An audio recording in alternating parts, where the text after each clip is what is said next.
Yo, salut, c'est Arnaud. Ce soir, je suis à Munich. Et ouais, j'ai eu des envies d'ailleurs. Du coup, j'ai décidé de venir compter les pavés du côté de la Bavière. Bon, je te souhaite la bienvenue dans le nouvel épisode du podcast Au fil des rencontres. En fait, j'ai envie d'expérimenter quelque chose aujourd'hui. C'est ce qu'on appelle le vlog podcast. Donc, au lieu d'être dans un endroit clos, fermé, on va être à l'extérieur, on va marcher, on va discuter. Aujourd'hui, j'ai envie de te parler de quoi ? J'ai envie de te parler de la peur d'aborder, de la peur d'approcher. Ça tombe bien parce que je suis arrivé aujourd'hui à Munich et je peux te dire que c'est pas facile du tout. Sachant que je suis tout seul, un peu livré à moi-même, mais c'est bien. Comment exploser sa zone de confort ? Bon, le programme d'aujourd'hui, pour la peur d'aborder. On va essayer de comprendre ensemble pourquoi en fait on a peur d'aborder. On va essayer de trouver des explications à ça.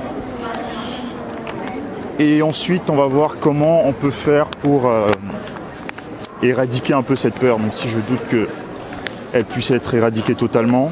Mais j'ai une astuce quand même à te donner. J'ai une astuce qui va te permettre d'éliminer ça. On va en discuter ensemble dans ce podcast. Bon, la peur d'aborder en elle-même. Alors, je vais surtout te parler de mon expérience en fait, tu vois, de la façon dont moi je l'ai perçue, la façon dont moi je l'ai vécu un peu. Et je vais t'expliquer comment moi je gérais ça à ma façon quand je la ressentais, etc. Alors, ce que je pense déjà par rapport à la peur d'aborder, c'est que en soi, la peur d'aborder, ça regroupe plusieurs peurs en fait, tu vois. Enfin, je pense. En tout cas, c'est mon expérience qui me permet de dire ça. Tu peux avoir peur d'aborder parce que tu as peur du rejet, tu vois. Ça, c'est une chose, on va en parler. Tu peux aussi avoir peur d'aborder parce que tu as peur du regard des gens. Ça peut être une des raisons aussi. Et après, il y a d'autres raisons pour lesquelles tu peux avoir peur d'aborder. C'est encore d'autres peurs. Ça, on en parlera après. Mais les principales peurs, quand on commence, c'est surtout ces deux peurs-là. La peur du rejet et la peur du regard des autres. On va commencer par parler de la peur du rejet. Putain, j'ai mes notes là, en fait. Du coup, j'ai essayé de structurer un peu tout ça. Pour la peur du rejet, en fait, ce qu'il faut comprendre par rapport à ça, c'est que il y a des raisons qui sont liées à l'évolution pour la peur du rejet. Ce que je veux dire, c'est que c'est un héritage préhistorique, en fait. C'est-à-dire que les hommes qui vivaient à l'époque de la préhistoire, eux aussi, ils avaient également peur du rejet. C'est-à-dire que quand ils sortaient de leur groupe, du groupe auquel ils appartenaient, pour approcher des personnes ou même des personnes du sexe opposé qui appartenaient à un autre groupe, si ces hommes-là ils se faisaient rejeter par la personne du sexe opposé appartenant à un autre groupe, l'homme il était renié de son groupe en fait, tu vois, il était considéré comme faible. Et donc, par peur d'être renié, si tu veux, par peur d'être rejeté par les siens, eh bien, il y a un réflexe de survie en fait qui se met en place. Et ça déclenche un peu cette peur, tu vois. Donc c'est vraiment instinctif, c'est pas quelque chose qui est arrivé comme ça, c'est inscrit en nous, si tu veux. C'est pour ça que je dis que c'est un héritage préhistorique, tu vois. Parce que ça fait partie de nous, en fait. C'est vraiment un moyen de nous protéger du danger. Parce qu'en soi, aller vers un inconnu, vers une inconnue, c'est... si on était encore à l'époque préhistorique, bien sûr, hein, c'était considéré un peu comme dangereux. Pour les raisons que je viens de te citer en fait. Mais sauf que ce qu'il faut comprendre, c'est qu'aujourd'hui, ça n'a pas de sens en fait, tu vois. Ça n'a pas de sens d'avoir peur d'aborder des gens parce que tu n'as plus ce principe d'appartenance à un groupe si jamais tu te fais rejeter par le sexe opposé. Quand tu vas l'approcher, tu vas être renié de ton groupe. Non, ça n'existe plus ça, tu vois. Mais sauf que cette peur, elle s'est perpétuée en fait, tu vois. Elle s'est propagée jusqu'à nous depuis des millénaires. Donc je pense qu'il faut l'accepter, il faut vivre avec, tu vois. Donc ça c'est la première raison pour laquelle on peut avoir peur d'aborder, c'est parce qu'on a peur de se faire rejeter en fait, tu vois. Parce que si on se fait rejeter, on est banni de notre groupe, mais comme je te dis aujourd'hui, c'est quelque chose qui est totalement erroné dans l'époque dans laquelle on vit, mais il n'empêche que les gens ont toujours peur d'aborder.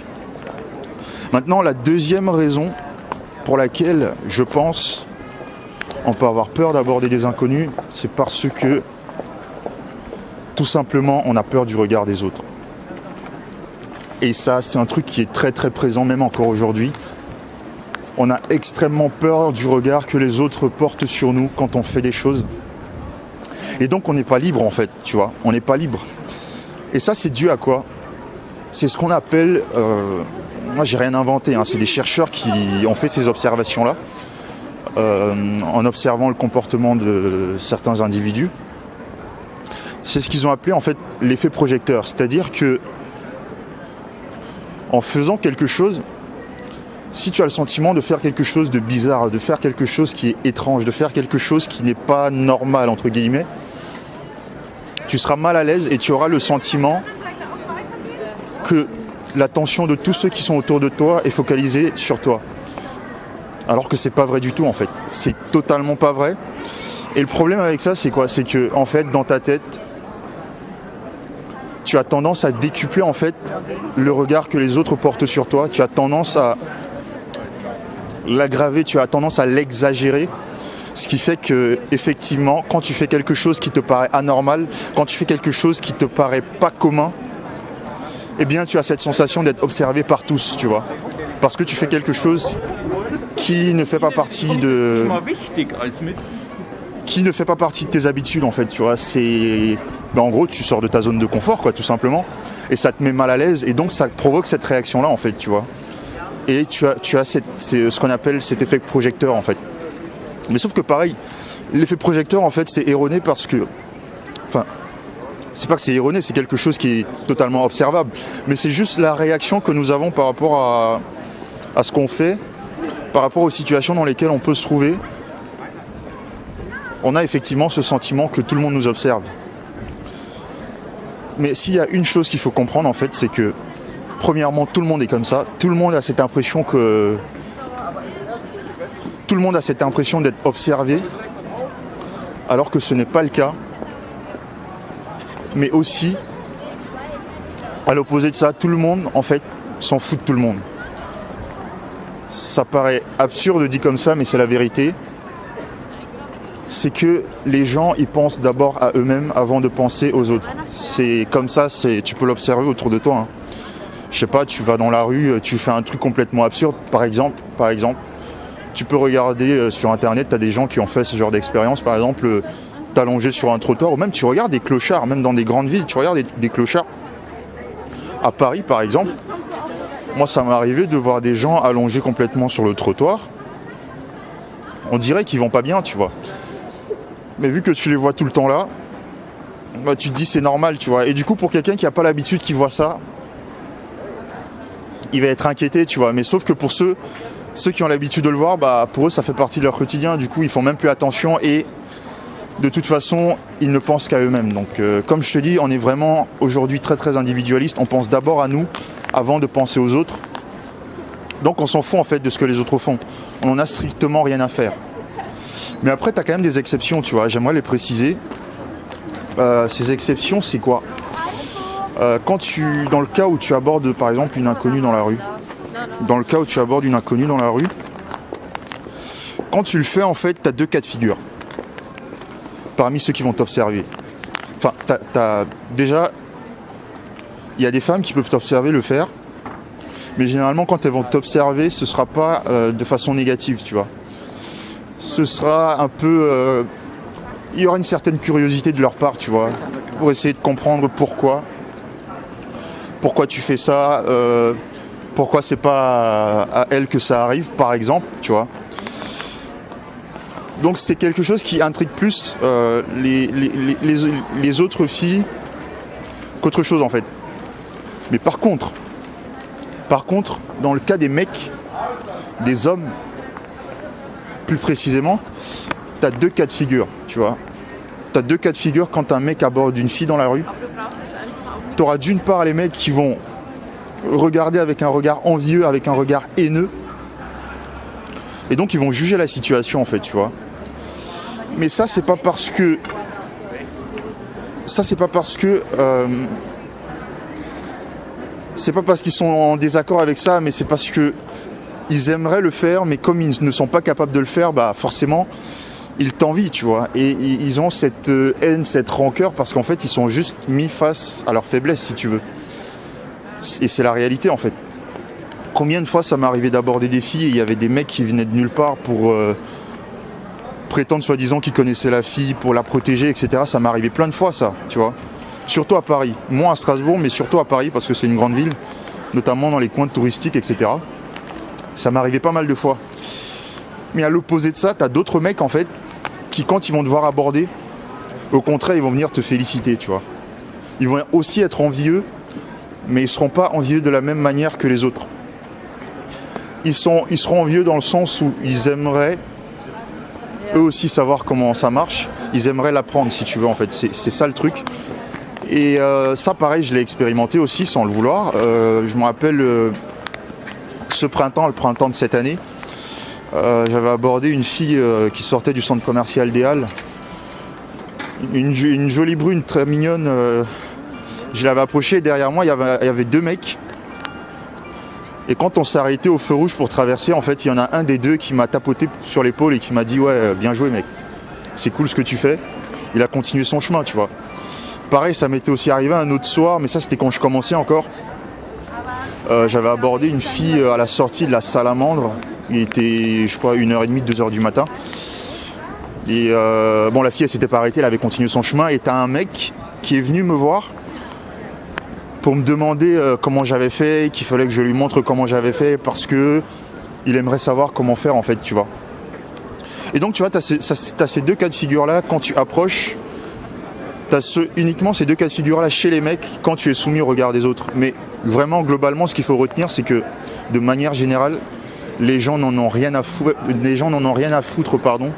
de ce que les autres font. Ils sont d'abord focalisés sur eux, parce qu'ils ont leurs propres problèmes, ils ont leurs propres soucis auxquels ils doivent penser. Donc ce que les autres font, ils n'en ont strictement rien à faire. Et encore, même si ils te regardent approcher, et alors de toute façon ils vont te regarder approcher, 10-15 secondes après ils t'auront complètement oublié. Pourquoi ? Parce qu'ils se seront à nouveau focalisés sur leurs soucis, ils seront à nouveau focalisés sur eux-mêmes. Tu vois ? Donc tout ça, il faut vraiment le comprendre. En fait, il faut comprendre que déjà, c'est normal d'avoir peur, en fait, d'aborder. C'est normal, tu vois. Enfin, même moi, ça m'arrive encore aujourd'hui, puisque voilà, là, je suis à Munich depuis quelques heures. J'ai abordé une seule fille et voilà, j'ai un peu peur, tu vois. Mais il faut comprendre que c'est normal. Mais en fait, il faut réussir à surmonter cette peur, parce que la peur du rejet, ça veut rien dire, en fait. Parce que quand tu es rejeté par une fille, ça te fait rien, en fait, ça te laisse indifférent. Enfin, je veux dire, ça change rien sur ce que tu es, en fait. Et je me rends compte que j'ai oublié de te dire quelque chose, de développer quelque chose par rapport à la peur du rejet. Ce qu'il faut comprendre, c'est que quand une fille te dit non, c'est pas forcément de ta faute, si tu veux. C'est pas forcément de ta faute, parce que peut-être que cette fille-là, bah, ça fait pas partie de sa réalité de se faire aborder dans la rue, tout simplement. Et donc toi, en face, tu dois l'accepter. Tu dois pas le prendre personnellement, tu dois pas commencer à te monter la tête, à te poser plein de questions, à essayer de comprendre pourquoi. Enfin, c'est débile de faire ça, parce que tu perds de l'énergie, en fait, et tu te fais du mal pour rien, en fait, tu vois. Et dans d'autres cas, tu as des filles qui seront pas disposées à te parler, tout simplement parce qu'elles sont pas disponibles, tu vois. Peut-être qu'elles ont un copain, peut-être qu'elles ont passé une mauvaise journée, elles n'ont pas envie d'avoir à discuter avec des gens, tu vois. Donc voilà, il faut l'accepter. C'est pas dis-toi que c'est pas quelque chose contre toi, si tu veux. Si une fille te rejette, c'est juste que ça fait pas partie de sa réalité, peut-être. C'est juste qu'elle est pas disponible, c'est juste que voilà, elle a d'autres soucis et elle a pas envie d'interagir avec quelqu'un, tout simplement. Donc l'idée, c'est quoi ? C'est qu'il faut vraiment réussir à surmonter cette peur. Et quand je le dis pas seulement à toi, je me le dis à moi-même, tu vois, parce que je sais comment gérer ça aujourd'hui, depuis bientôt 2 ans que je fais ça. Mais ce qu'il faut comprendre aussi, c'est que voilà, ça partira pas comme ça, si tu veux. Ça partira pas comme ça. Tu auras toujours cet instinct de survie qui reviendra dès que tu voudrais essayer de le faire, parce que voilà, c'est comme je te dis, ça fait partie de nous, en fait. Donc il faut l'accepter, tu vois. Il faut l'accepter, il faut pas essayer de vaincre cette peur, il ne faut pas essayer de la combattre. Il faut juste apprendre à l'accepter et de faire avec, tu vois. Parce que tu n'arriveras jamais à l'éliminer si tu veux. Donc voilà ce que j'avais à te dire sur les raisons pour lesquelles on peut avoir peur d'aborder. On peut avoir peur d'aborder parce qu'on a peur du rejet, mais ça il faut passer outre. C'est normal de se faire rejeter, ça arrive, mais il ne faut pas le prendre personnellement. C'est pas toujours de ta faute. Et quand bien même c'est ta faute, enfin ça on va en parler, j'en parlerai dans un prochain podcast quand je te parlerai des râteaux, des bâches, etc. C'est prévu, t'inquiète pas, on va en discuter aussi. On peut aussi avoir peur d'aborder parce que voilà, on a peur du regard des gens, mais sauf que les gens ils s'en foutent, tu vois. Le fait est que, voilà, je te donne un exemple concret. Pendant que je suis en train d'enregistrer ce podcast, je suis en train de monter et descendre dans la rue piétonne de Munich. Je parle à haute voix. Il y a des gens qui me regardent, tu vois. Mais il n'y a personne qui s'arrête, qui me fiche du regard et qui est en train de me fixer. Non, tu vois. Chacun fait sa vie, les gens ils marchent.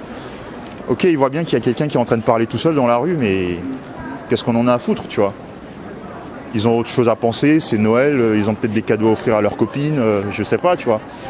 Ils sont peut-être en train de penser à la soirée qu'ils vont passer ce soir, tu vois. Enfin, faut vraiment comprendre que même si les gens ils te regardent, ils en ont rien à faire de toi en fait, tu vois. Tu es juste présent dans leur champ de vision l'instant de quelques secondes et après tu disparais, tu vois. Tu n'existes plus. Tu peux même faire l'expérience un jour, je sais pas, tu abordes quelqu'un et tu remarques s'il y a quelqu'un qui te regarde en train de le faire.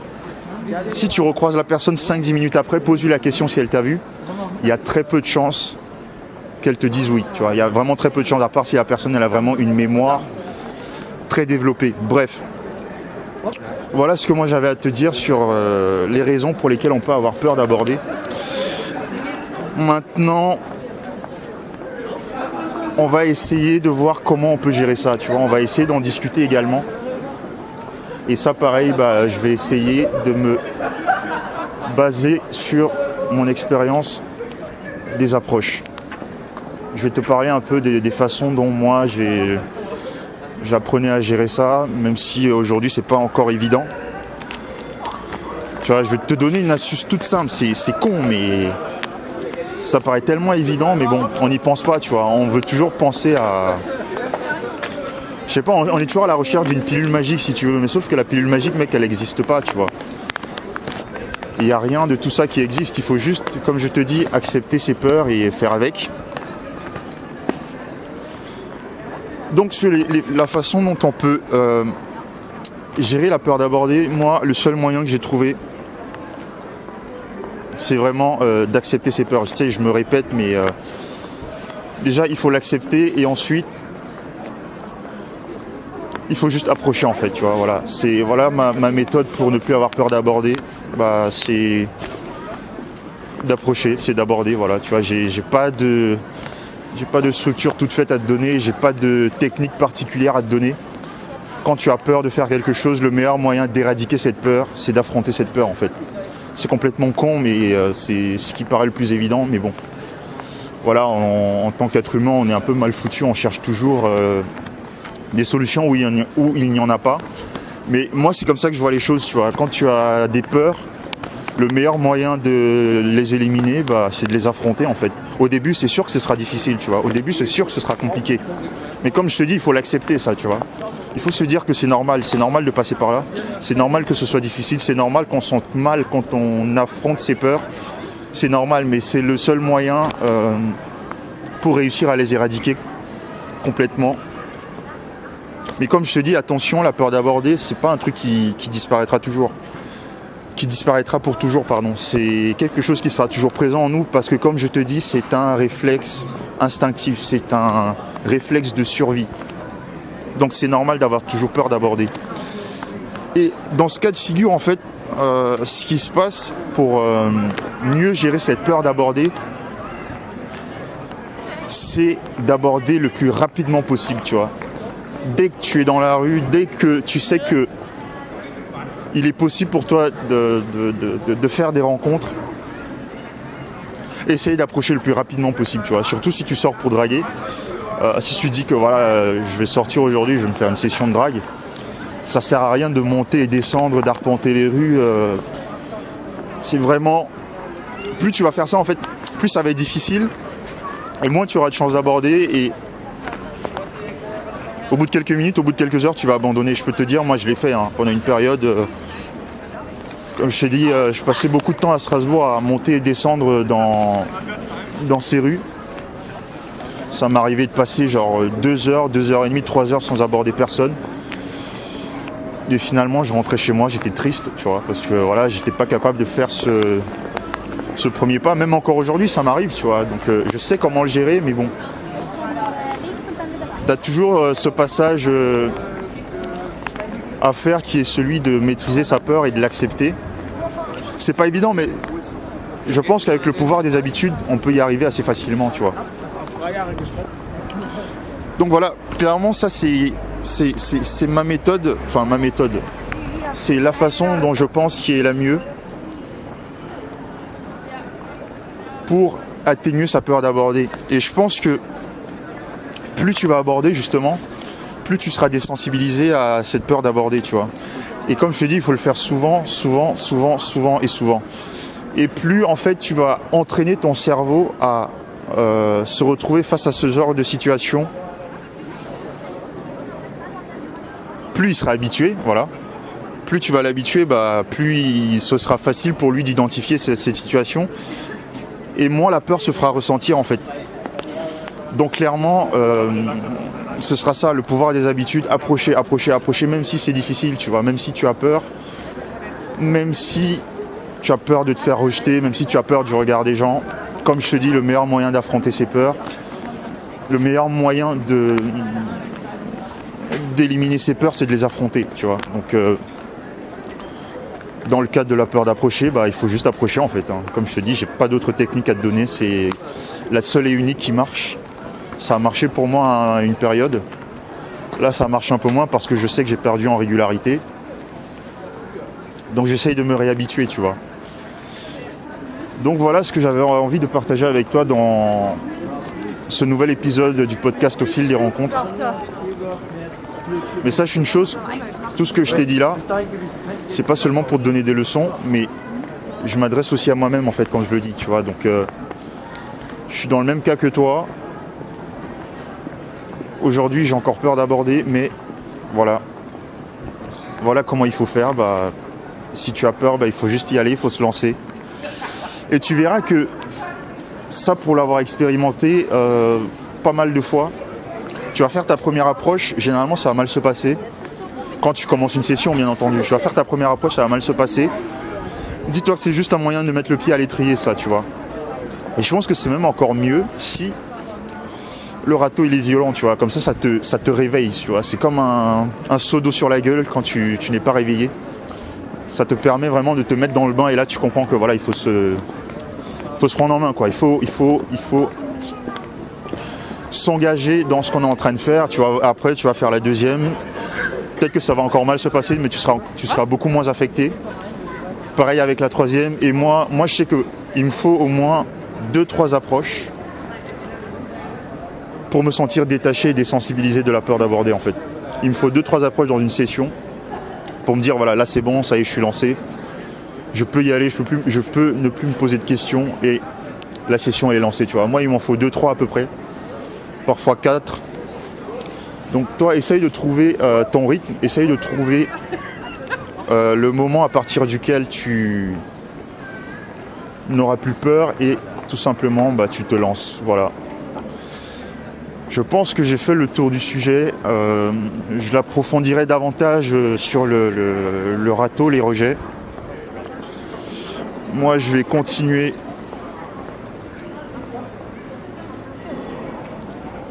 à marcher dans le centre-ville de Munich. Je sais pas, peut-être que si je croise quelqu'un et que je l'aborde, peut-être que tu vas l'entendre sur le podcast, je sais pas. Donc voilà ce que j'avais à partager avec toi. Je suis à Munich ce week-end, je rentrerai à Strasbourg lundi. Et voilà, moi je te souhaite donc un bon samedi, un bon week-end, de bonnes fêtes comme toujours. Et je t'invite à garder le sourire au fil des rencontres. Je te dis à bientôt. Salut.